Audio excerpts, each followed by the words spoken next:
Racing isn't easy, but experiencing it is. iRacing puts you in the driver's seat with the industry's leading sim racing game. Drive on laser scan replicas of the greatest racing circuits from around the world. Go head-to-head against other drivers chosen by skill-based matchmaking to ensure competitive racing at every level. Compete across all your favorite series. In officially licensed cars, engineered to deliver the most accurate driving experience possible.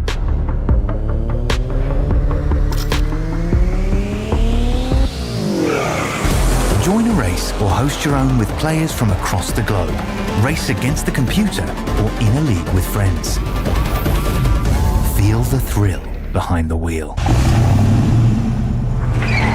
Visit iRacing.com.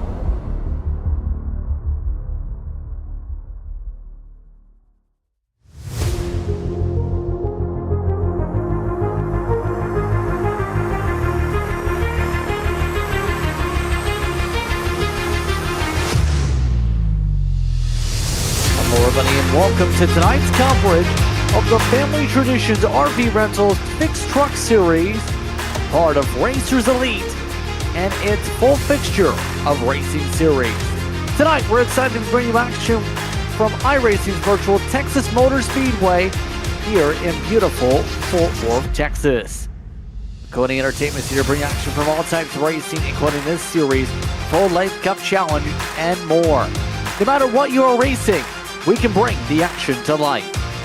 My name's Justin Prince, alongside the booth for tonight's action is Ron Mons, with DJ Lyon working the controls as our producer, using cameras provided by Whiplash Sim Cams. Tonight we get ready to go racing for 105 laps here in Texas. And after going green all the way to the end in California, the drivers look to have a repeat performance here tonight, Ron. And these drivers going to try and keep their fingers crossed. That's a smooth race here for round number 2, but I don't think Texas Motor Speedway is going to give that to these racers. No Limits Texas, you see it all over this racetrack, and these drivers will be on the limit all throughout this race. They're going to have a test on their hands to try and make it through that checkered flag first. So really, I think there is a whole boatload of challenges that are going to be facing these racers here today. So we may have had a bit of a different style of racing last time, Matt, compared to what we're seeing here tonight. Especially since you're in Texas, going to be a lot of rotation to be able to make the car stick in the different degree of banking in turns 1 and 2. But turns 3 and 4 are essentially going to be flat out, and if you can't go flat out, it's a bit of a problem for a lot of these competitors here tonight. These drivers will also have a pit speed limit that they'll be seeing a plenty bit of, with the fuel limit that we'll touch upon in a few moments of 45 miles an hour. Now, how did the last time work out? Andrew Tept took the win to be able to come out on top after it came down to strategy on who had the better tires in the end and who was able to manage the gaps on the racetrack. Blair Hoyman, Brennan Sanfilippo amongst the top 3, with Thomas and Gates in the top 5. The playoff cut line, Truth Hoke holds on to it. 12 drivers, remember, have a chance to battle in the 4-race chase for the championship. So we'll see how these drivers fare out tonight, as we're expecting a lot more variance, obviously, as the season goes on. Tonight's race conditions, once again, it's not 80 laps, it's 105 the distance. There are 4 tire sets available in the pits, though. Fuel limit just 65%, Ron, which means for these drivers, normally it's a 48 lap fuel tank, maybe 49. You're looking at a possibility of using all those tire sets. Yeah, these tires are probably going to be burned down to the canvas at the end of some of these stints. Of course, here at Texas, a track that, as you said a couple of moments ago, JP, is one where you have to rely on your car's grip a little bit more than some of the other intermediates in the world of stock car racing. So you may see these drivers say, you know what, I'm just going to burn through all the good years I have at my disposal, say this is the good strategy for me. I want to be quick heading through the turns instead of just saving a little bit of rubber, maybe saving a little bit of wear on my stuff, and then just feeling like I'm dragging an anchor through asphalt. I'm so slow on some of these restarts. So I think these drivers will definitely try and prioritize tire grip instead of tire management, because there's really no kind of tire management you can do here that really works out too well for you. Absolutely. And these drivers get themselves all set to go qualifying. It's just about now coming to a close. 22 entrants have made their way to Texas Motor Speedway tonight. We'll see how tonight fares out for them. The speeds right now from qualifying, about a 1 second split, 29 30-second lap times without the draft. So these drivers now hit the racetrack and hit the grid. It's time to find out how they will get lined up from Texas. Brandon Sanfilippo sets the pole tonight. He'll start alongside Blair Hollyman. That's a different look compared to last week in the Zoo Yost racing machine. Row number 2, Andrew Teft takes a signature 98 alongside Troy Thomas. He'll start in 4th. 62 100s off the pole. Robbie Ost, different look truck than you would expect to see, will start alongside Barry Nelson. Takes the throwback look. Brandon Massey brings his 82 machine that is all chrome-like in the racetrack. Philip Archibald will start in 8th position. Rounding your top 10, Brandon Zimmerman and Truth Hoke will start in the 10th position. And then looking right behind these racers on row number 6, it's Sean Dunway starting alongside Steve Sizemore. Those two starting in P11 and P12. Looking right behind them on the 7th row of the starting grid, it'll be Kirby Wainscott alongside Kensley Smith in the number 15 Coca-Cola truck. And looking right behind them on our 8th row, it will be Alex Gates alongside Curtis Ecker. You can see that driver, the number 8 truck there, about a quarter of a second off of your pole time. Jesse Fox will start this race in P17 alongside Frank Chavez in the number 13 truck, starting this race in P18. And then rounding out our top 20, JP, will be Riley Frost and Alan Burgum. Burgum currently amongst those not on the grid as Alex Tepp will start towards the rear. Steve Kessel will start in 22nd. That's what top to bottom at the run yard here tonight. Of note, the 00 did have a technical issue. That's why they're not at the facility. Your weather conditions tonight, fairly cool for iRacing standards. Track temperature 82 degrees Fahrenheit. 81 though, very balmy feeling here in Texas with 56% humidity. So pretty decent amount of it, which is going to impact some of the engine temperatures. Ron, real quickly, your keys to victory here from Texas.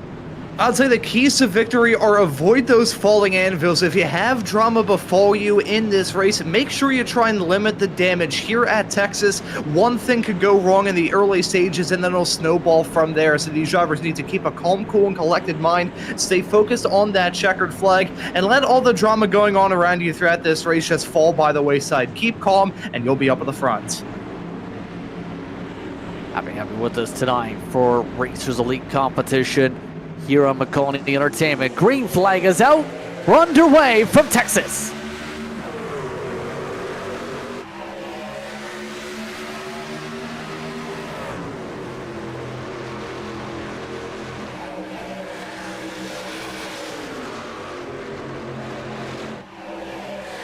And Filippo nearly going up the hillside as they make their way down the back straightaway. Hollyman clears his way for second. The battle is on to get to the bottom in 3 and 4. Hollyman trying to use a little bit of the higher groove, but expect the field to paint the white line at the end of the racetrack as Hollyman is going to try the outside for the race lead already. Yeah, and already starting to see these racers throw haymakers at each other side by side down into 1 and 2. This flatter part of the track, you really got to wheel it on that outside if you want to try and make a move happen. But here into 3 and 4, you can try and use a little bit of that momentum, keep it rolling on the high banks, and here he goes back again side by side. Hollyman trying to find any way in the book to get past the number 12 truck. They're going to be side by side as we complete lap 2. The outside can work a little bit if you're willing to send it in deep like that. Hollyman just about clear, but Sanfilippo will stay down low side. It's going to be up in front, Blair Hollyman utilizing the outside groove on the freshies. Now this is going to be such difficult to track at that end of the racing surface in 1 and 2 in particular though, because it's so important to get the angle right wrong, but also make sure you don't oversend it, that part of the circuit. It's a balancing act for a lot of these competitors at that end since it's much more flatter. You know, you think heading down into that section, it's like, okay, I can really lick the Stampede heading in here. I've got the banking, I've got the ability, and maybe a little bit wider heading off through there, but you don't have that banking to assist you because you can just find yourself heading into that turn thinking, I got this. Oh, no, and just swap ends and you go into the wall. Very easy to have that happen, but these racers going to try and send it off there as much as they dare. As we take a look now, it's side-by-side racing between the 196 truck of Nelson and the 55 of Hoke. This is a battle of the Titans right now, currently holding on to some of the final spots inside the top 10. They single file out for now, but look at Sean Dunaway in that 01 car, the Hello Kitty car, looking to jump his way up into P9. Trying to figure out a way to make some moves here as Hoke clips the bit of the grass. Trying to get around Barry Nelson, who's dropped 2 spots so far. Oh, wow. Rob Yost Jr. utilizes the 83 machine to get alongside Teft. And Andrew Teft seemed to come in on the long run during the race in California at Fontana. Seems to be playing the long game here too, allowing people to use up a bit of their stuff. Oh, he's forced up to the high side right here and letting people go. He seems to be one of those long run, big picture type of drivers from what we've seen so far in the 98 camp. And you know, as I said a little bit earlier on in this show, you need to exercise a little bit of Zen-like patience if you want to make it there to the end. Let the small stuff just fall by the wayside. You don't have to worry about everything that goes on the racetrack at any single point in time, because if you do, it's just going to eat away at your brain until slowly but surely you just eventually snap. So I think these racers decide to take the high road on some of these issues. It is a good strategy to try and run with. I'm liking this at the moment. You don't need to get caught up in all this drama. We still have 98 laps left to go here, JP. 98 laps on a 1.5 mile track may not seem like long, but here at Texas, with the tire game going to play a huge factor, the strategy going to be important, and that overwhelming, looming sense of dread for any sort of yellows that may come out as well. There's just so much left to play for that there's no point really getting all hustled and tussled at this point in the race. So much of a long run type of racetrack when things can settle down here too, like Fontana. It's going to make things really tricky for a lot of competitors here. The run estimate, by the way, is based on if you're ready to go to the very top of the estimated fuel window when you have a full tank, which is about 48. About 30 laps a run, 31 laps is the projection at 65% fuel. Now, if they can only go to 45 on a normal tank, mind you, that's going to push things under 30. So it's, regardless, going to be one of those races that you'll have 3 pit stops. There's plenty of factors to think about for later on. Dunaway is the first side-by-side still. Nelson doing a really good job on squeezing down and trying to use the outside of his advantage. Just got alongside Smith from the run.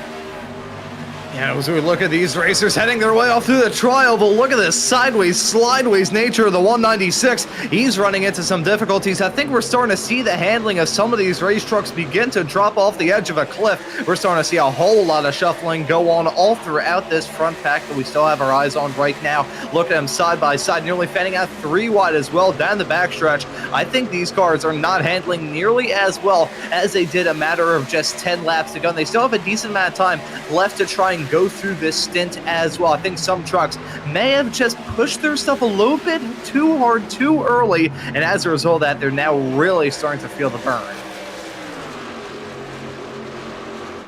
Right now, the fall off already 1 second almost for some of the drivers. Kensley Smith, currently your biggest mover, up 5 spots so far. Few hours also currently up about 4 positions, few up 3. So for the most part, it's been a bit tricky to make up spots, but it's still very early in this race. We're falling on board with Smith. I'm going to flatline it down the inside. This is on Thomas on the pass attempt. And the outside gets the better run for the straightaway. That's actually going to put him up for grabs. Sean Dunaway taking away Smith's bottom line for 3 and 4. And look at Dunaway trying to wheel it in that 01 truck down the inside through the turn. The 15 gonna have to try and hold his own. It's good heading through 3 and 4, not so much down to 1 and 2. And you can see part of the reason why it looks like that 15 truck thought about maybe backing out of it, but filling that hole right behind was a 196. As here we go, Yost trying to take the race lead from Hollyman. This is from one of his team members, Rob Yost Jr. Takes the lead after Hollyman went all the way up to the wall just about in turn 2. Sanfilippo takes advantage as well to move up to second, so Blair might be burning some of the feel-good off those Goodyear Eagles right now, with Yost able to drive his way from 5th starting spot to the race lead. And we know Rob Yost for the League C. Very good driver. His competitors as part of that organization very speedy. Right now holding on in this choo-choo train.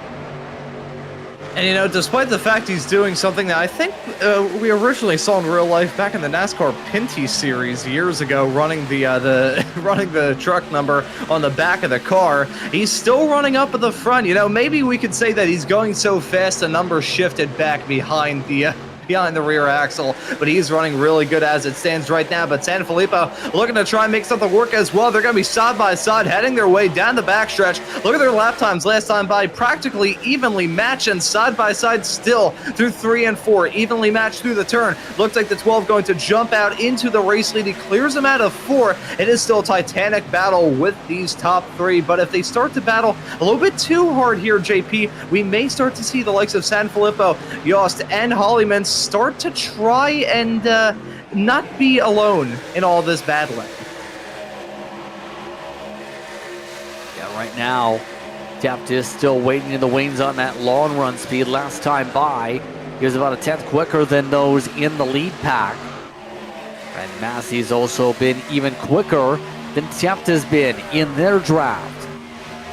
So the long run so far working out again for the 98. It's just going to be a matter of actually making the pass here on some of these trucks, as Massey looking for a pass. Way low, uber low, down in the corner.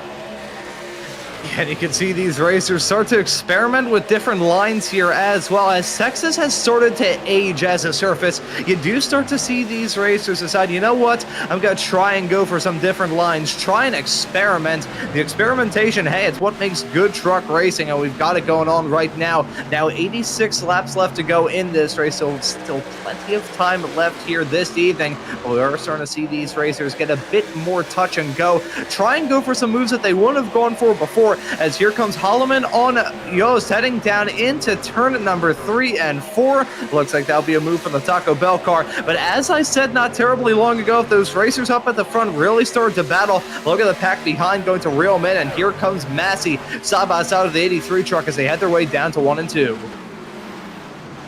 Massey letting Yost Jr. cook. The tires go way up the track. Massey not able to clear it yet, but is in position. Juice still for 3 and 4.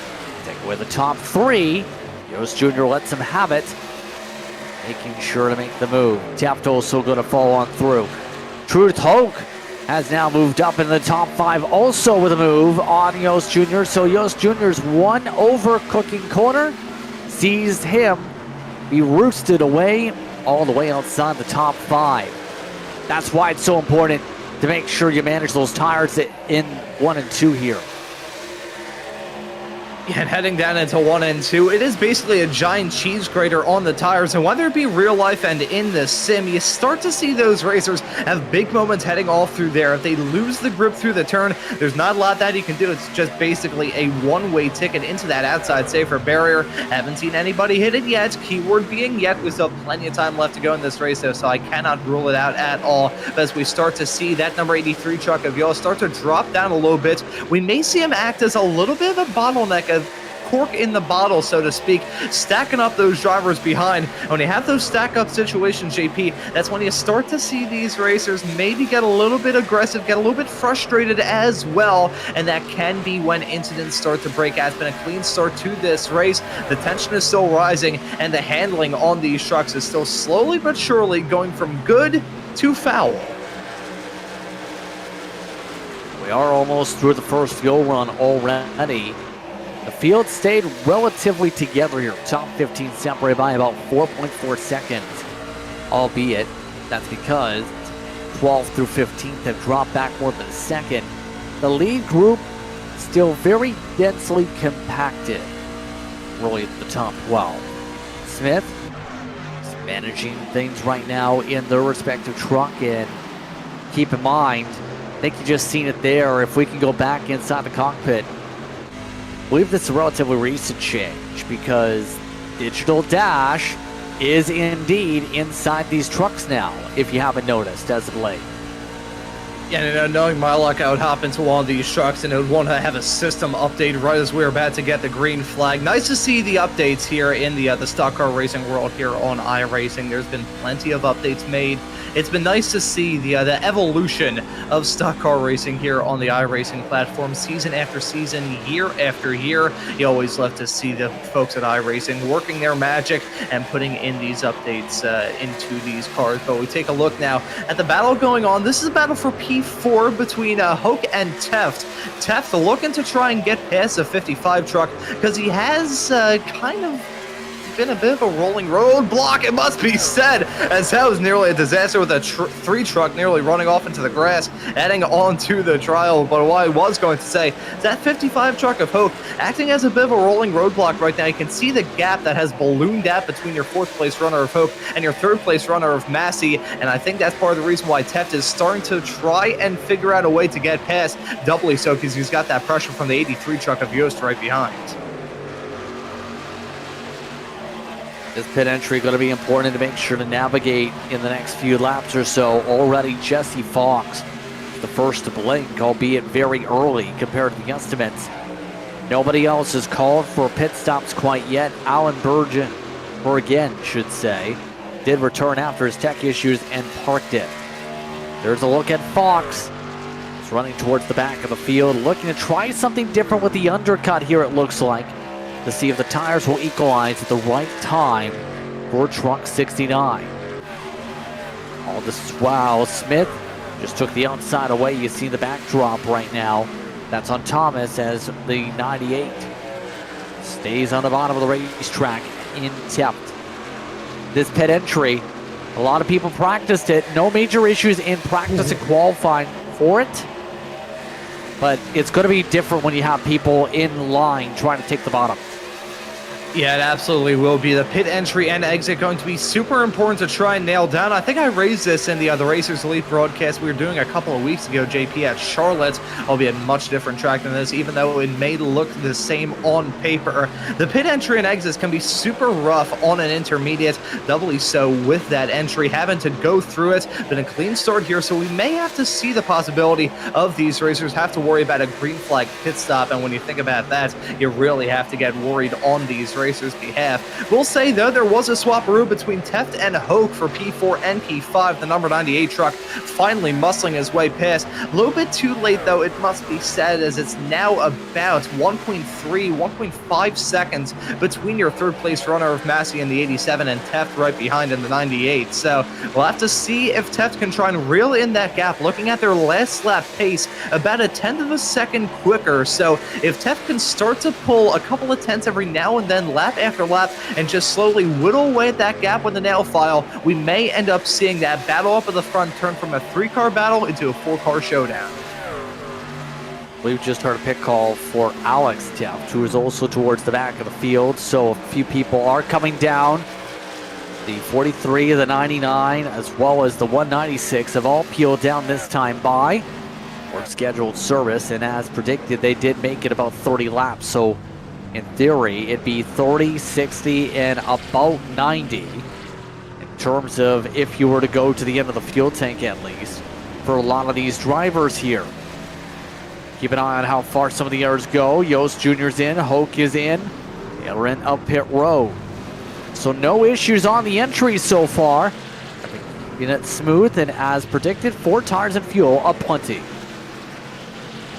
It seems to be the order of the day, the soup special, if you would, here with 74 laps left to go here. Looking at that 55 truck, trying to hit his marks as best as he can. Up on the jacks, all of these drivers are going to go. It's going to feel like such a relief to have brand new Goodyears bolted onto that race car. As Hollyman, he's made the call to come down pit lane as well. That was from second in this race, and Sanfilippo has also joined him as well. So the front two making that call to come down pit lane. It'll give the race lead to the 98 truck of Teft. But right now, we have, oh, here we go. That's a black flag for Sanfilippo. Well, that's interesting. That's before he got to the pit stall. He was at 45. Can confirm he moved up to 46 miles an hour down the middle of the pit lane. And because of the sectors, he's going to have to sit for about a lap with a speeding penalty. Andrew Teft cycles to the front for now. And he is clutch and coasting to try and stretch the run.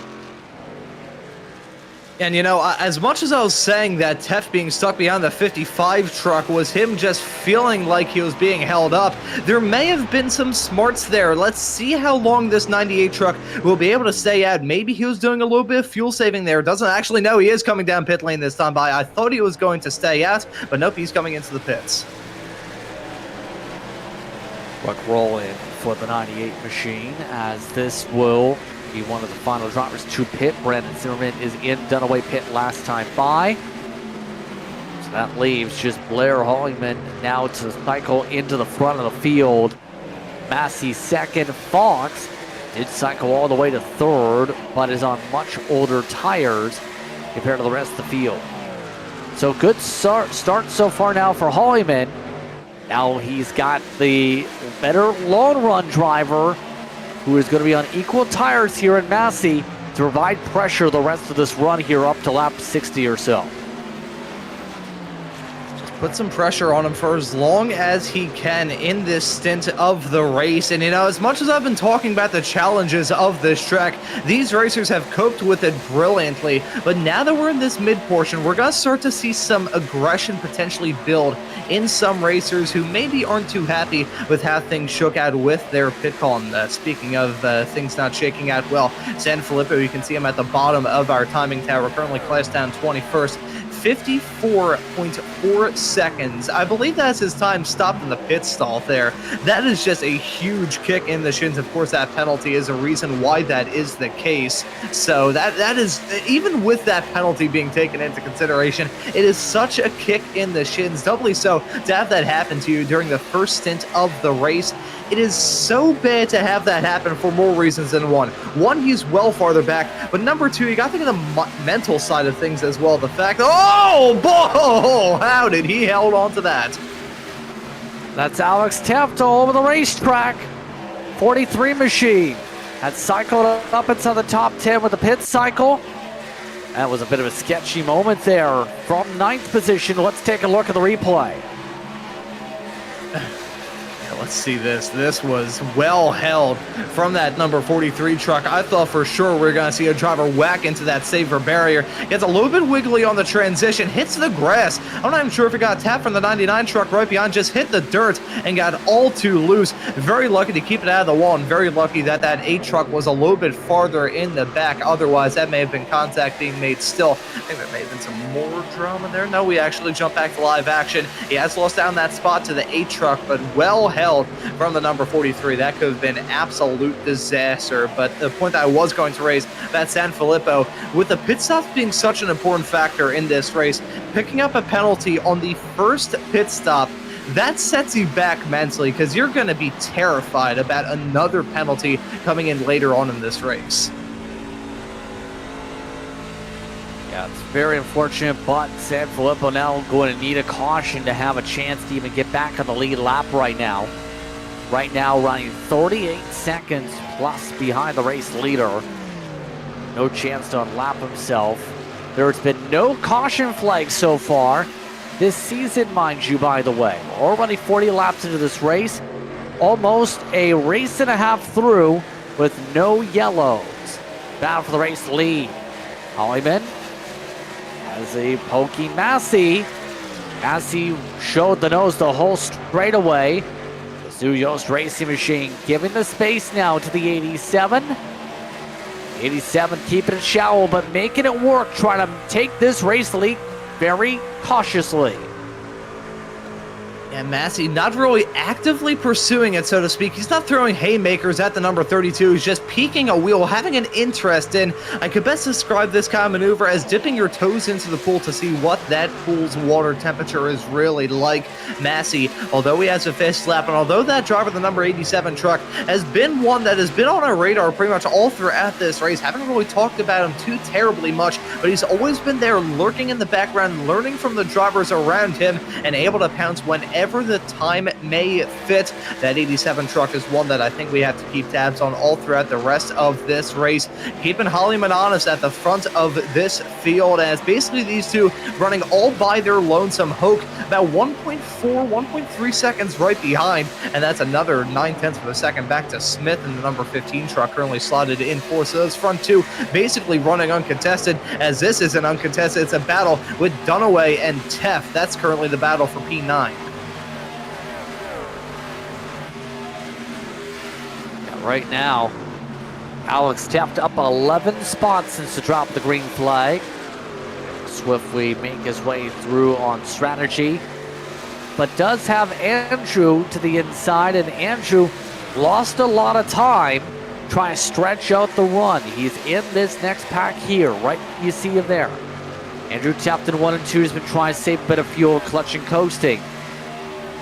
I'm almost wondering if Andrew's trying to figure out if there's a way to maybe cut out the last final pit stop and try and stretch out the fuel that way. It would be a tough task here with the fuel limit, but he did make it, mind you, upwards compared to some of those 4 or 5 laps on the fuel run.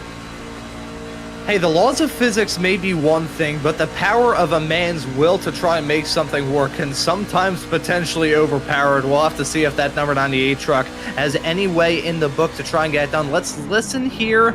Bit of a lift down into the turn. Not really seeing anything too major from Teft as we ride on board with him right now. Just keeping patient at this point of the race, because that is one more thing. As much as I said that aggression and anger may come out in some racers, in others it's probably just going to be that point of the race where they kick their feet up, try and relax, and get into the final closing stages of this race so you can really try and mount a challenge. I think that could be part of what we're seeing right now from that number 98 truck of Teft, but, you know, I am not in the head of these racers. There are certain points in time, I say this as a former racer myself, where I wouldn't want to be in a racing driver's head, but right now the number 98 just keeping it calm, keeping it patient, currently slotted in P9, and he seems comfortable to be in that spot. He's not throwing haymakers, he's not risking damaging his car, he's not risking it backing into the wall. So I think the 98 rather content with where he's running presently. Steve Sizemore now sliding on up as Tepp goes the wrong way. Tepp now back to 12th position in the order. Troy Thomas has also dropped back in Fairbanks since the start. So this is where some of the cycling starts to really come into play here. Yost now under attack. Dunaway trying to defend Tepp. Andrew Tepp slipping his way to the inside. Those pressure boots are still making up ground.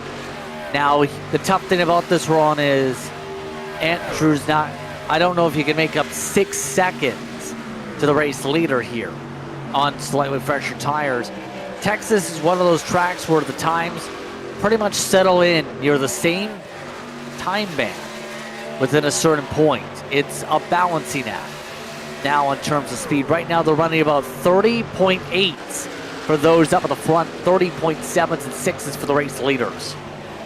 Yeah, not that much variation. There's no massive outliers when it comes to pace. I think that's a good point that he raised there, JP, which kind of goes back to the point that I was raising not terribly long ago about how maybe this point of the race is just one where you kick your feet up, try and relax, and just get there to the end. I've said this all throughout this show, and despite the fact we haven't had a yellow or any major incidents outside of a couple sideways snaps heading off through the quad oval, this is one of those tracks that you cannot be content with where you are running, because when this track senses that you feel like you finally settled into some sort of groove, that will be when it kicks you right on your butt and tells you to potentially learn a lesson. So I have a feeling these racers are maybe thinking, you know what, let's just try and keep it patient, keep it calm, keep it tame, and try and let this race fall into my lap. Doesn't mean that nobody's going to attack us. We just saw the 83 of Yost and the 8 of Ecker battle hard, and we jump back to this battle a little bit farther behind them, involving the 99, the 3, and the 65. Very close quarters stuff between all of these racers. It may be that point to take it easy, but that doesn't mean everybody is going to be taking it easy. That's a certainty with how things are going here. Some are battling on your screen. Brandon Zimmerman now making some in-world cuts. On the inside, 17 laps on his tire stint. He's running on about the same strategy as Tapped, and you're seeing the ability there. Now, some of the drivers are trying something very different here, taking a pit stop now. These drivers, only 18 laps for a Castle. For Fox, just pit after only 26 laps, and on pace for a 4-stomper at this point if you are the 69. Now we'll have to see what sort of strategies these drivers try and throw their way, because if it is going to be a uniform 4-stop for all of these racers, there still can be some little bit of alteration. If these racers decide to delay their stops, they could have a bit better tire life come time for the end, and that could make a huge difference. It may be a matter of, I don't know, like 2, 3, 4 laps probably at most between some of these racers, still lock steady in close battles, but that can make a huge difference around this track. It is a cheese grater on these Goodyears after all. They are going to have to burn through those tire sets like they're going out of style. So I think that small little couple lap difference may be able to make it for some of these competitors. So let's see, they try and angle their way out there. As you can see, that one truck trying to build speed on that inside line. The rest of the field blowing by like he's sanding, still blowing the doors off the side of that one truck as he heads his way all through 3 and 4. You really see the pace difference on someone with cold tires compared to these drivers that are still in a groove, but he's been able to catch up to them now. And I would not be too shocked if we start to see those fresh tires on that one truck really start to give those drivers a little bit of a headache. It's not a battle for position, but it is a battle for time, and time can be everything. Leaders, by the way, are still pretty close. 2/10 of each other. Massey, last time by, ran a 10th off the pace of Hollywood. Right now, controlling things by about 2 seconds a stint because of what they've been able to build. Some of the others still battling. Oh, a bit of a push up by Zimmerman. Zimmerman nearly rubbed fenders. 3 wide down the straightaway. And Yost Jr. did not like the 3 wide, immediately pulled the ejector cord wrong. Yeah, he's like, you know what? No, thank you. I'm good. I'm gonna get my hands out of this pie. I do not want any parts of this, and I can't necessarily blame him. We've said all throughout this and how important it is just be there at the end. Doesn't worry about all the drama that's going on in the first 100 laps. Just be there in the final 5, and you're going to have a good shot to do well. So I think we're starting to see these racers decide to take the high road when it comes to some of these battles as well, saying, you know what? I'm good. I don't want to end up hitting the wall. That sounds like a headache in more ways than one. I'm going to pass. I'm just going to take it easy, settle into a groove. It's like being invited to a party and saying, no, thank you. I'd rather go to bed at 8. Well, that's what can happen a lot here when it comes to style racing, absolutely here. So these drivers, they will keep on battling it out for the time being. So pit window should open up pretty soon. We're already almost at lap 60, 25 laps into some people's runs. So far, it's been an interesting night here. Steve Sizemore, mind you, doing well, but some of the others, such as this 10 machine, this is Kirby Wainscott, just pit last time by for their service here, so going for the undercut.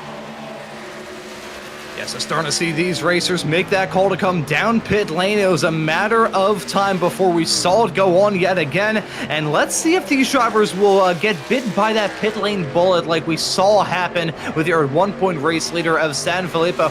We cannot rule it out at all here. That is still a very real possibility to have those pit lane speeding penalties. That's a great thing about stock car racing. It can be a headache for some, but I find it rather interesting. These racers have to manage that speed on their own accord. They don't have the luxury of a pit lane limiter, and already called out San Filippo. Let's see if it catches out anybody else as we near this second round of pit stops.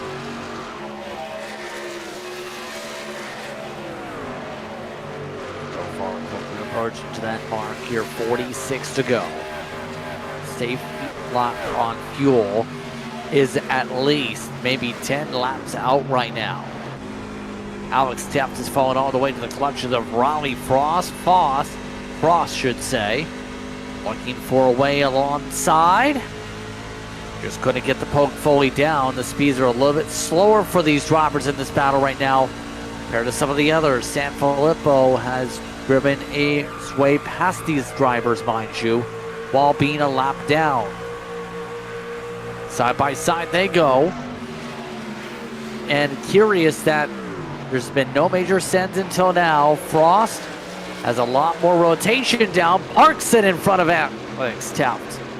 Oh, I thought they were going to wreck as they had their way onto the back straightaway. These drivers, though, certainly playing with fire as it stands right now. Frost and Teft, rather funny to say that the fact that Frost is playing with fire, but that's really what's going on as we got some pit stops going on here. Here's a 55. Oh, pit road.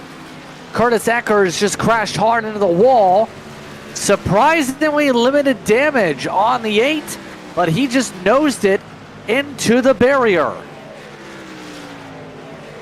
I would love to know what sort of rap Curtis Ecker had in this race car. Let's take a look at this replay as he headed his way off through 3 and 4. Already a little bit wiggly through there. Turns down on pit lane. That transition from there looking rather abrupt, but no, it was just carrying way too much speed there, having to lock it up before. Oh, and look at that. The 99 nearly getting caught out in all that drama. Thankfully, it being pit lane, I believe he would have ghosted through in the event of any sort of major contact potentially taking place, but still big moment for the 8. Doesn't even look like he picked up a paint chip, which is more surprising than anything, but yeah, you can see him dropping those anchors, trying to prevent what happened to the 12 of San Filippo a little bit earlier on. Barry Nelson nearly spun around on his entry, able to keep it planted though. There's already been the race leader, the second place truck should say, peeling on down. So Massey's completed service. Hollyman electing to go longer here. See how long is the call. The answer is right now. So this will be about a 2-lap difference between your top 2 on strategy. Frank Chavez is also now down pit road as the 96 of Frost has indicated a pit stop coming up.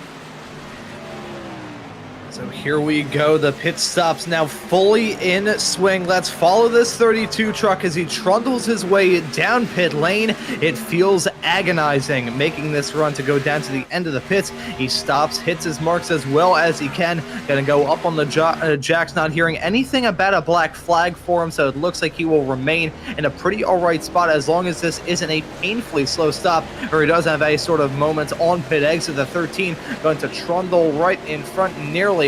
Gets his way out of pit lane. There's the 32. Now heading his way off through the inside of 1 and 2. A black flag for Steve Sizemore, the 08 truck, going to get whacked with a penalty. Not sure. I believe that may be pit lane speeding as he has his way down pit lane. Right now currently slotted in 7th, but there's the 32 coming out. Can confirm that Sizemore did crash on his entry.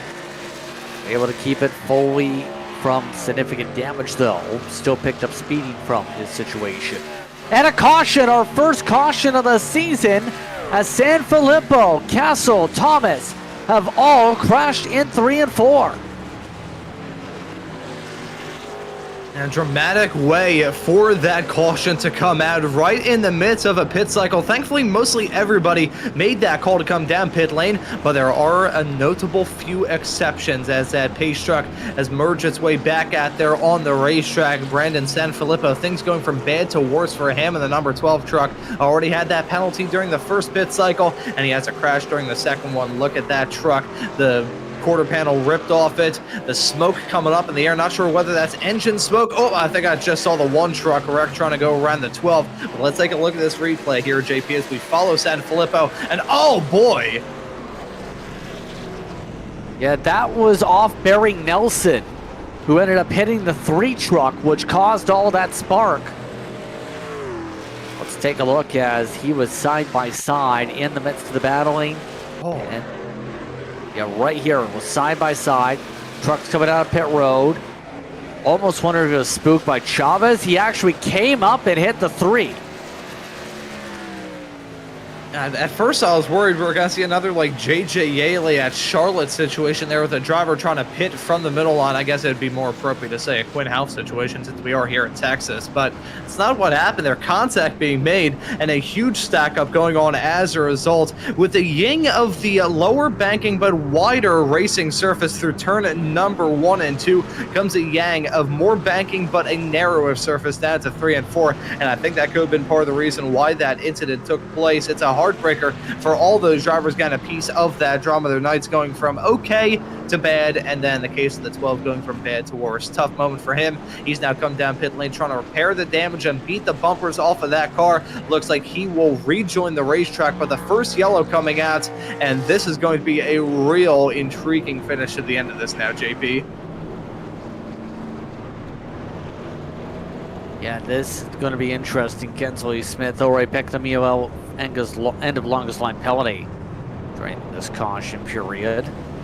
So, keep an eye on what's going to happen now on strategy, because this puts us outside the estimated window in theory to make it on fuel, and for the most part, everybody else is just staying out here. So, no major shakeups here, and we do have Andrew Tepp with the pit stops that did take place this caution, cycling to the race lead over Dunaway, Zimmerman, and a few others. So this whole field has been mixed up. Yeah, this has been a massive shakeup. And, I said as soon as that yellow came out, this is big. As much as we saw a vast majority of the drivers make that call to come down pit lane, we didn't see everybody make that call to pit. So it is a big shuffling that is going on. Saw some drivers that were running solidly inside that top 10, top 15, drop down as a result of getting caught up in that collision that brought out this yellow. And as you said a couple of moments ago, JP, we are at that point of the race where you can't really make it to the end, so these racers will still have to come down pit lane at some point between now and the end. When we think about another pit cycle, we got to think about the drama that comes with it.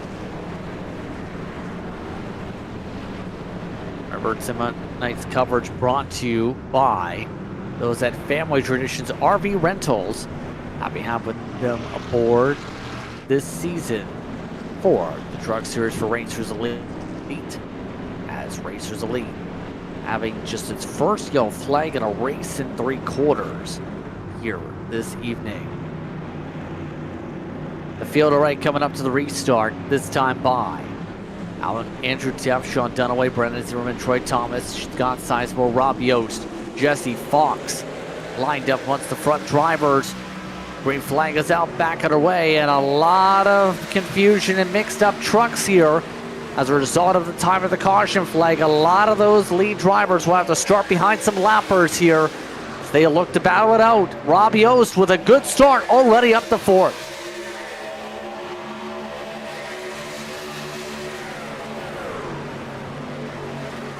This is getting very confusing for some. Blair Hollyman trying to find his way around this traffic, going to get slipping on through here, Juan. Going to be important to make sure you manage the traffic. Going to be interesting where the rest of these strategies now play out, with everyone going to be outside the fuel number. Yeah, and you think about this restart and the drama that may come with it, with so many drivers so much quicker than those around it. I was thinking that restart was going to be a bit more hectic than it was. It's still hectic, don't get me wrong. We got drivers going side by side all throughout this track. I was honestly expecting that restart to end in some form of disaster. They keep it clean, they keep it smooth, but it is still dramatic at this point as we got racers finding all sorts of ways to try and get past each other, finding all sorts of ways to stay side by side, but we still have that disparity between some cars yet to make that call to really come down pit lane and show off their muscles here, and others that are very, very quick. So as we look at them 3 wide, they head their way down the pack stretch. I don't think we're out of the woodwork just yet in terms of drama striking on this first restart of the season.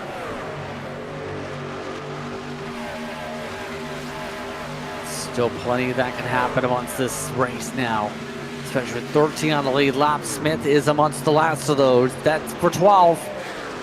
It's Scott on the move. San Filippo, by the way, did get the truck fixed because the one faster pair downside.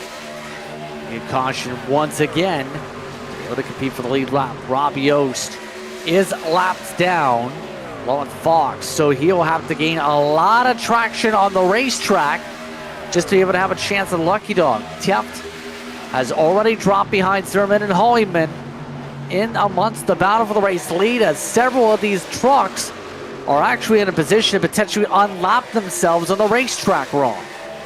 Yeah, and if a yellow were to come out right about then, that would be a very good position for these racers to put themselves in. So that's probably part of the reason why they're wheeling these trucks around this racetrack like there's absolutely no tomorrow. Getting into crunch time here as well. 31 laps left to go here in this 105-lap long race at the line for Zimmerman, your race leader, trying to hold on to it for as long as he can. But for those racers, one lap down, they're looking to find any way in the book to resurrect their race. They may have had some drama in the early stages, but as we've said all throughout the show, JP, doesn't matter how you start this race, it's how you finish it. If you can find yourself in a battle for some higher up spots, whether it be for the win, whether it be for a podium, whether it be for a top 5, top 10, or anything else, any point can make a difference here in this short season. So for those racers one lap down, they want to hope for a yellow and try and find any way to breathe life back into their race.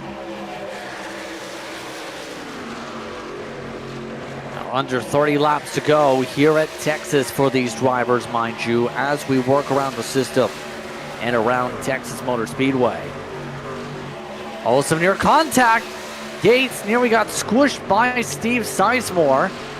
Sizemore able to keep it away from the 77, though, down the straightaway, but that was a close call and a half with the spotter call as the 77 try and flare up a little bit in response. Already Sizemore saying he doesn't want to hold up these drivers in this battle. Looks like he is going to let the 77 go. And picking and choosing your battles at this point of the race could really dictate how it's going to go for you at the end. If you give up too much, you're not going to be too good. If you don't give up enough, that'll be the point where drama starts to go on. Massey making that call to come down pit lane. The number 87 truck still holding on to the fast lap of the race as it stands right now. And I still want to keep tabs on that driver here as we get into the end of this. 28 laps left to go. Who's going to win it? I really don't think we'll have a real firm idea as to who is going to be winning it until we see these racers begin that final lap. Otherwise, before then, it is still going to be rather up in the air. We can see a lot go on between now and the end. There's no question or shadow of a doubt about it. Right now, Sizemore just managing car after car, truck after truck rather, not in the Lucky Dog position. The race lead just changed hands.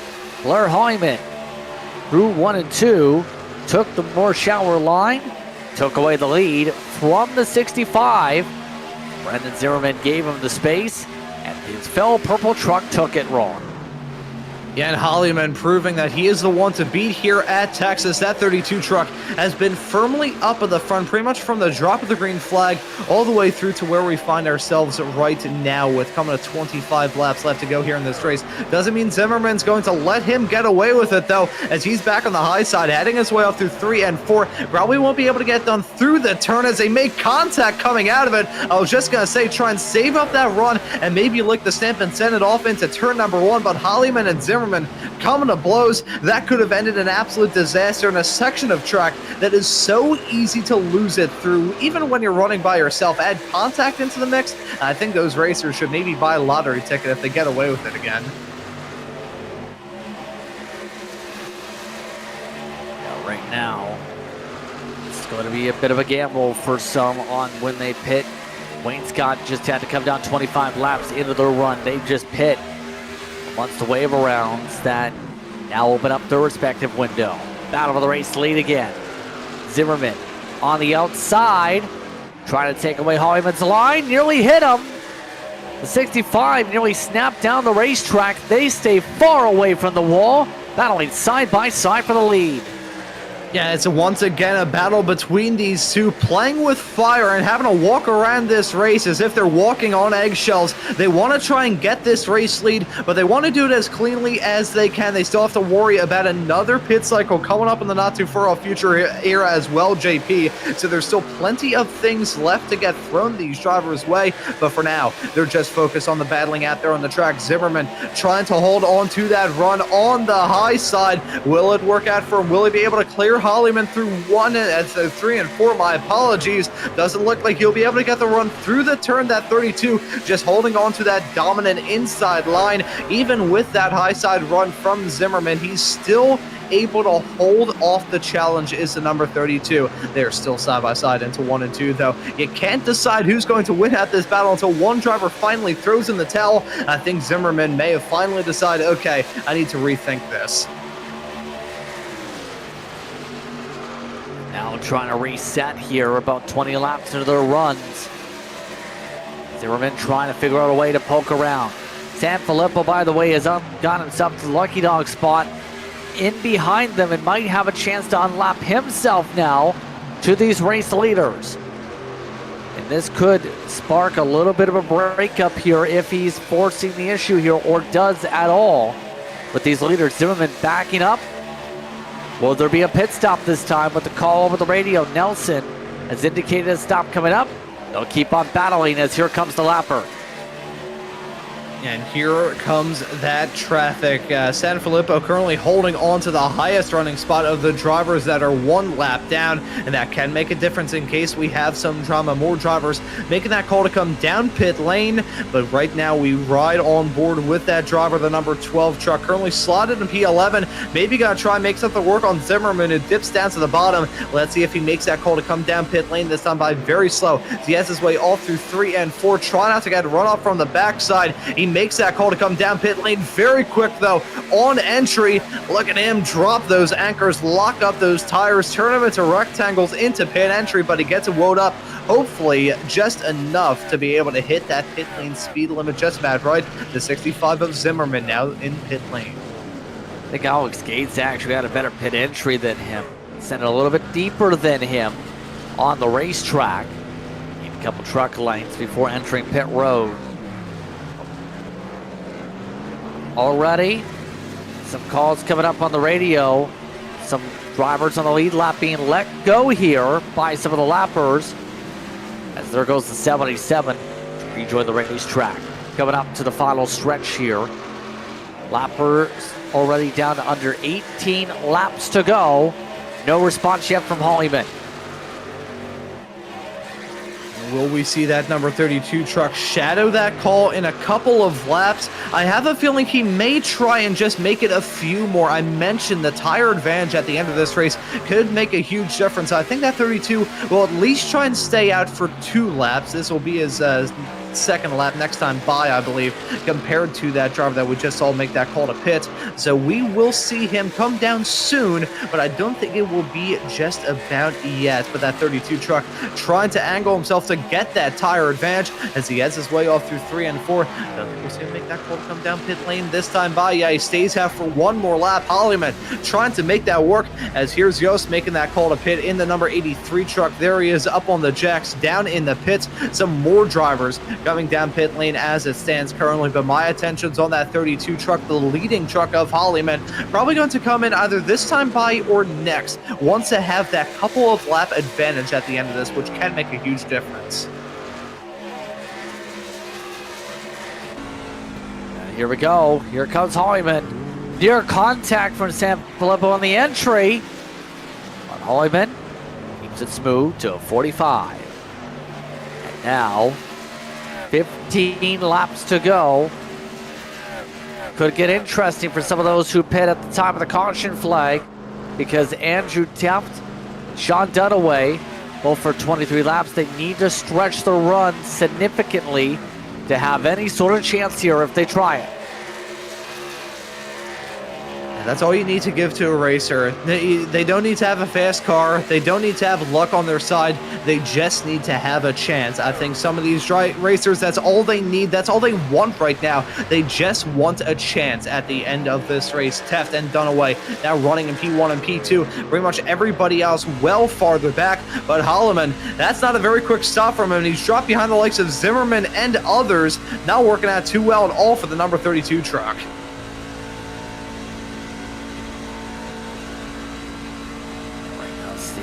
Blind Bland has done away. Who's closing up right now for the race lead. Last time by, 10th of a second picked up on Teft. They're both clutch and coasting all through turn 1 to save, and more save. The only error driver who's in a better spot than them is 17 seconds back.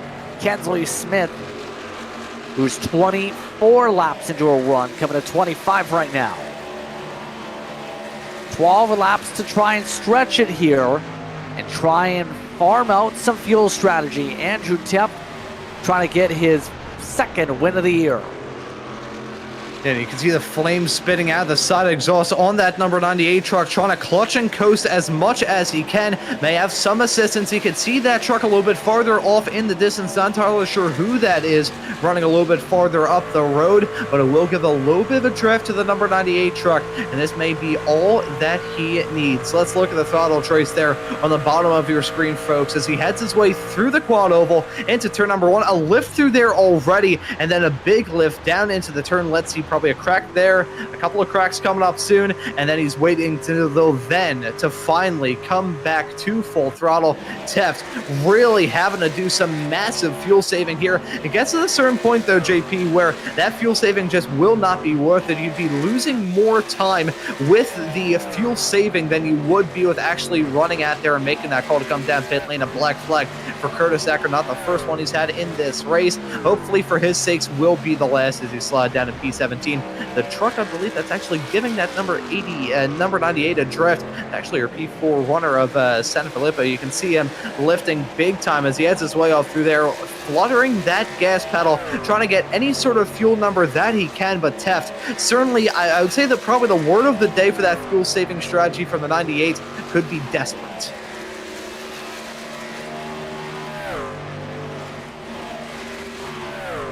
So we continue to search around as it's going to be Teft with under 10 laps to work with here.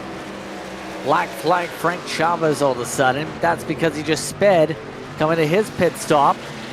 He also nearly crashed the truck, it looks like. He had to come down, was amongst those a lap down, had been 32 laps into a fuel run. So most of the field has pit for their service.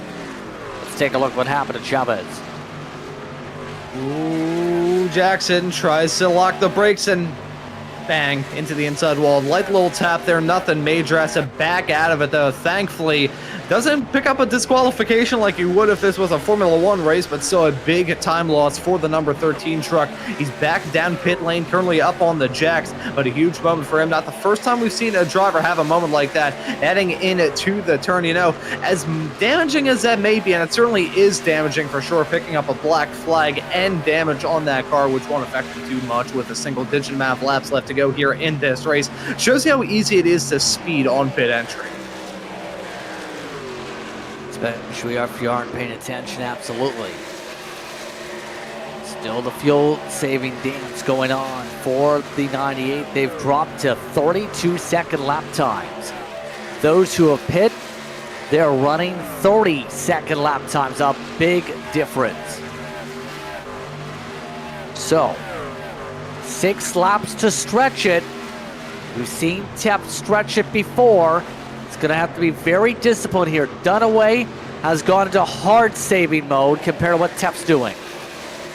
Yeah, I think at this point, Teft is like, either he's confident in the fuel saving that he's already done, or he's just going to try and push it to the end, knowing that he can't make it. Dunaway, though, still clutching at straws, trying to find any way in the book to save enough fuel at the end of this race. But with that convergence of cars with much slower pace compared to their rivals, we get back into that zone of the possibility of a caution coming out. If we do have a caution at the end of this, that will change things up dramatically. These racers running that fuel-saving strategy, not going to work out well for them at all. So one thing that Teft wants to have happen more than anything in terms of a white flag coming out is the possibility of everyone keeping it clean. He wants to have that happen more than anything. He just wants to get to the end, not have to worry about an overtime attempt. Any sort of green-white checkered attempt would be detrimental. A yellow now would pretty much be game, set, match for all these racers on that different fuel strategy. But Teft really starting to clutch at straws. You can see him taking that shallow line coming out of the quad oval into 1 and 2,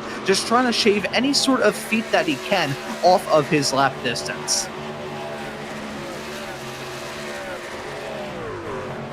Trying hard now, letting it roll aggressively here as Chavez goes to the outside. Dunaway about to do the same. Those who have pit are 23 seconds back. Holyman has already passed by Smith. This is getting close. Already down the final stretch, under 3 laps to go. At the very least, Holyman will come away with a solid finish. But Sanfilippo could only make it 35 laps, just had to pit. Will not have a good finish after cycling towards the front, trying to maintain track position. 2 laps to go for the 98 this time. Yeah, and he does have some assistance. Look at that 8 truck right in front, going to give him a slight slipstream gain, but at the same time, not really pursuing it there yet again, taking that shallow approach. Look at how slowly he's running as he heads his way off through turns number 1 and 2. That 98 truck, he is getting really, really desperate when it comes to that fuel saving. Still pulling a gap to Dunaway, who's even more desperate to try and save some fuel, but at this point, it is either win this race or run out of fuel trying. Teft heading his way through 3 and 4, no intention to pit. There's a white flag for him here, JP. White flag is out. Teft is clutching, coasting at the line. Andrew Teft said on the radio he might run out. Is he going to be able to make it? Right now, he's got 17 seconds over Holyman. He's already got 11 over Dunaway. Believe Dunaway has run out too. Teft, hard, slow up. Believe he's running out. Teft is hiccuping. Can he coast it to the win? 15 seconds.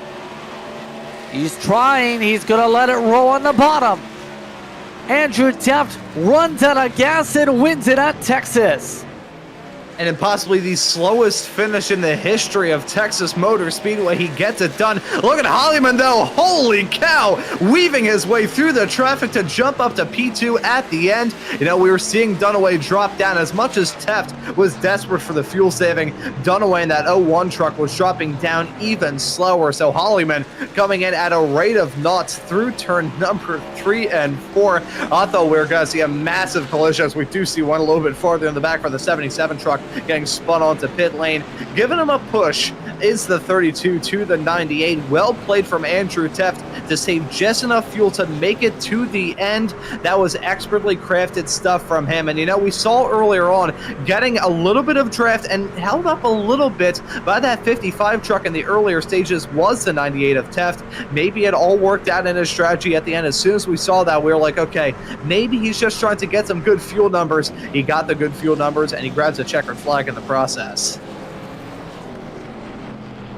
It's pushed all the way to victory lane, all the way down the front straightaway. Don't think he's going to have anything for a burnout, just enough for a photo.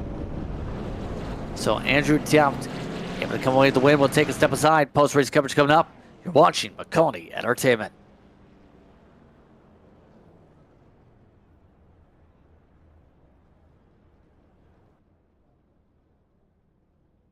When you want to be the best, you can't settle for the rest. For anything on iRacing, there's just one name you need: Maconi. With the launch of Maconi Entertainment and Maconi Competizone alongside Maconi Setup Shop, we now provide the best of the best in setups, paint schemes, coaching, broadcasting, and event organization.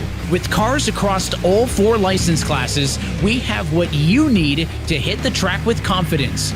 Grab a subscription and save money while going fast at MaconiSetupShop.com/subscriptions. And remember, at Maconi Setup Shop, there are setups, but your victories.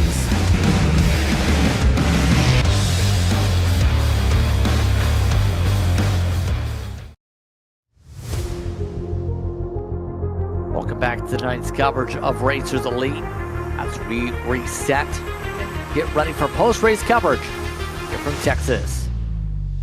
Andrew Tapp, one that comes away with the race victory here tonight in the Family Traditions RV Rentals Fixed Truck Series. Blair Hoyman in second, Sean Dunaway rounds out the top 3. Gates and Hope finished in the top 5 with Zimmerman, Frost, Smith, Alex, Tapp, and Troy Thomas squeaks out of top 10 in a fuel mileage end of the race. Looking through the rest of the field, Kirby Wainscott will finish this race in P11. Philip Archibald will finish in 12th. Brandon Massey will be classed in P13. The first car 1 lap down. I thought he had a good shot to get done. Doesn't really work out for him here tonight. It'll be Robert Yost Jr. finishing this race in P14. Steve Sizemore with a very up and down race will finish in 15. Same could be said about Brandon Sanfilippo, currently classed right down in P16. That's his finish at the end of it here in the number 12 truck. Will be Barry Nelson, classed in P17. The last of the cars just 1 lap down. Curtis Ecker with multiple black flags in this race. He is classed in P18. The first 2 laps down. Frank Chavez with that late end of the race collision down on pit lane will be classed in P19. Jesse Fox is classed in 20th. And then 2 more cars. It's Steve Castle in the number 1 truck and Alan Bergen rounding out your field. Bergen dropping out very early on in this race in the number 0. So top to bottom at the running order here in this one. Tapped already standing on by for post-race interviews. Andrew, talk to us about how stressful that end of the race is. You're able to make it while running without any fuel. Yeah, that was interesting. That caution made it a little bit harder, actually. I was planning on going a few more laps before I came in, so that final run I had to stretch it a little bit further. I wasn't sure if it was going to work. The first couple runs, it wasn't really much of a sacrifice saving that much. I was just clutching it in 1 and running about the same lap time. So had to get a little bit more dramatic with the saving those last few laps, but yeah, I'm glad it worked out. I was able to kind of take more of a gamble this week because I've already got that win in the bank from last week. Yeah, I was about to say, you try to stretch out the fuel a fair bit here tonight. How was it? Well, also managing the tires here to make sure you were able to try and cut out a pit stop, essentially, if it went green. I didn't think the tires were too bad. Then again, I wasn't really running super hard either. I was rolling into 1 pretty easy, and 3 and 4 is pretty much full throttle. So it was really just making the distance, and I think maybe if I was racing, maybe the right front would have worn out a little bit more. And it did get a little bit tougher to pass toward the end of the runs, but it was more of a worry about fuel tonight than handling. The setup was beautiful, really. So on that note, next time out for the series, you go super speedway racing. How do you feel about Dega? I always love plate racing. Never know how it's going to turn out, so it's nice to have a little security here with the past couple weeks running well. And I got to thank Family Traditions RV Rentals for helping us out this season, making the series as great as it is. Congratulations on the win here tonight. Yeah, thanks, fellas. If anybody's interested in checking us out, just head on over to racerselite.com. We just revamped the website a bit, so you can find all of our info there, schedule, standings, Discord invites, the whole 9 yards. And I want to thank our servicemen and women, friends, family, team, and everybody that tuned in to watch, showed up to race. And thanks for watching. Once again, that's Andrew Tapp coming away with the W tonight. We also have Sean Dunaway standing on by. Sean is with Ron. And Sean Dunaway, welcome into the commentary booth. I want to ask you about that race, specifically the finish, because that looked just about terrifying. How was it seeing that number 32 car just hove into view like an Exocet missile coming to the line? Yeah, I called it out. I said, "Hey, I'm gonna be low." I don't. Maybe he didn't know where I was on the track there, but yeah, it was a little scary at that very moment. But yeah, luckily he got around me. Luckily, well, maybe if he torpedoed me there, maybe I would have gotten my P2. Actually, maybe he would have crossed crossed me over the line there into P2. But hey, we'll take that P3. Yeah, great race overall. Didn't expect a fuel strategy race, but I'm kind of glad it happened. Yeah, started what P11, yeah, during the qualifying session. Just didn't really feel very fast. So once I figured out it was a fuel mileage race, I was a bit more happy about that. I was like, hey, I could do this. I could get up there. And yeah, luckily it happened. And I think Ricky Stenhouse Jr. did something very similar at the end of an Xfinity race in Iowa quite some time ago. So who knows? Maybe that would have been the finish at the end of the race to get you P2. But Sean, I want to ask you about the entirety of that race because you seem to be in the thick of the action all throughout, whether it be side-by-side action or that really hair-raising finish. Just talk us through how this race went for you overall here at Texas. Yeah,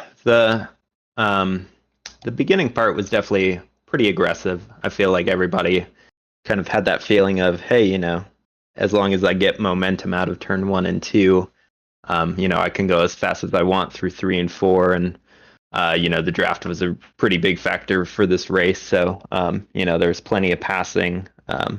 But also this track doesn't have a whole lot of room. So, you got to take that into account. People hitting the walls or getting tight off the corners and things like that. So had to be really focused, really pay attention. The second run, after the first pit stop, it kind of calmed down for sure. The field was a bit more spread out. I was actually starting to save fuel during that run. Luckily, that caution came out. Andrew and I were still on the lead lap, so we were able to go down pit road and still maintain our positions outside of that. And then, yeah, after that, it was just saving fuel basically every lap there. So it was a fun one for sure. And now looking ahead to next week on this schedule, going to be heading to Talladega in 1 week's time. What are your thoughts heading off to there for the Super Speedway? Yeah, I feel like we're not going to make a lot of friends. Friendships are going to be broken, that's for sure. There'll be plenty of chat in the Discord as well, I'm sure. But my strategy usually during those runs is kind of just stay back basically. Just wait till the end and be there at the right time basically. Be there to pounce at the very end for round number 3 of this season. Of course, you'll be able to tune into all of that action here on Maconi Entertainment for that race in just 1 week's time. But Sean, we'll let you give any thanks or shout outs before we let you go and get some practice in for Talladega. Yeah, for sure. I'd like to thank my wife, my mom and stepdad for always watching, and then my cats for always trying to ruin my race here. There we go. Always got to shout out the cats. But Sean, thank you for joining us here on the broadcast booth and looking forward to seeing you at Talladega in 1 week's time. Yep. Thank you. John Dunaway coming away in third spot. Blair Hollyman, the gambler, now able to jump into the broadcast booth here. Blair, talk to us about your night as we went through the night. You're amongst those who led the most laps, but you end up in second. Talk to us about your night, Blair. Yeah, it was an interesting time. I learned on the first run how not to burn the rear tires off. So the second run there, I was a lot more gentle when getting back in the throttle there in 1 and 2. And 3 and 4, you actually didn't want to hug the paint 100% because I guess with that left rear under it, like you could feel the left rear actually like starting to scrub after a while. So I was just trying to save tire. That caution, that killed me. I'm not gonna lie. Got the lucky dog, which was cool, but had to start technically like ninth, and I didn't really have a shot to try to save any fuel once I got around those quite a few lap cars. So I was like, well, I'll just pit, throw a set of tires on it, and see how far we can go. Because Taft, he's really good at saving fuel. It doesn't matter what track we're at. We could be at a road course, and that dude magically saves like a gallon. And you're like, how do you do it? But it worked out pretty well. Come off of turn 4 there, and I see Sean's out of gas, and I'm like, oh, pardon me, the call of the void. Either run in the back of him or go around him. So I was just like, yeah, I'll go around him. Should have hit him, though. It would have been quite hilarious. But nah, that's how I go around. How would you describe the racing style that we see here at Texas? It's like playing chess at 108 mile an hour. Because, like, turn 3 and 4, you're really not necessarily the passing zone, so to say, but that is the corner you use to set somebody up for 1 and 2. And if you back turn 1 and 2's entry up good enough, you can roll the bottom and you're safe and sound. But if you could get that first seam to work for you, you could actually make a pass on the outside of run and 2 there. But I guess you could say the racing groove is kind of narrow. Just trying to force the guy in front of you into a mistake while not making a mistake yourself was definitely the key this evening. And I learned that in the first run. I went from leading to essentially third, and then the second run there, I put what I learned in the first run to the test and was able to stay ahead almost the entire run. So I can't be mad at what I was able to accomplish there at all. How do you feel about Talladega next week? Oh, chaos. In the best way possible. I will guarantee you there will be a lot of trucks that will end up damaged at some point, whether it's the fast repair or the last lap mayhem. It'll be good to watch, I'll give it that, but it's going to be chaos. Anyone you want to give a shout out to here tonight? Yeah, I want to give a couple quick shout outs. First, I want to say wasn't able to win it, but I was able to get on the podium there, and want to say think about my family. My Uncle Thomas passed away this morning, and I know with my Aunt May and her family, they're definitely taking that pretty hard. So hopefully send some positive thoughts their way. We're running Taco Bell truck. No, it looks like Truex's paint scheme from 2004. But I want to give 2 quick shout outs. Holloman Napa Auto Parts, my cousin Tad's family business, and ACR Auto Core Recycling with my buddy Brian Lefevre. And I know my dad's watching. Hopefully he was entertained this evening, because I thought it was quite fun driving from the front to the back and then back to the front. Congratulations on the run here tonight, here, Blair. Thank you, guys. Blair Hyman coming away with a decent run. Finishes up in second. I'd like to take the time to thank the top 3 for speaking with us during post-race coverage here at Maconi Entertainment. But next time out, we go to Talladega Superspeedway. That'll be on August the 5th, 7:45 p.m. Eastern Time is the start time. Your thoughts, Ron, as we get ready for Dega Week?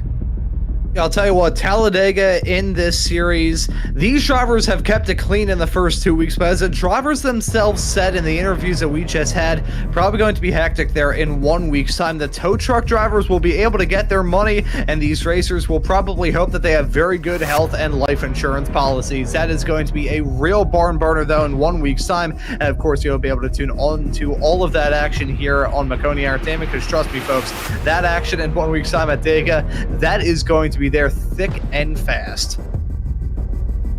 It's going to be an interesting time at Talladega. On that note, we'd like to thank you for tuning in for tonight's coverage here of Racers Elite. Calling the action tonight was myself, Justin Prince, alongside Ron Mond, with DJ Live producing. Thanks to our viewers for watching tonight's racing action. Hope you stay tuned to our social media pages for our next race. Thanks to the entire staff for their work in bringing this racing to you. This has been a production of Maconi Entertainment. We'll see you next time.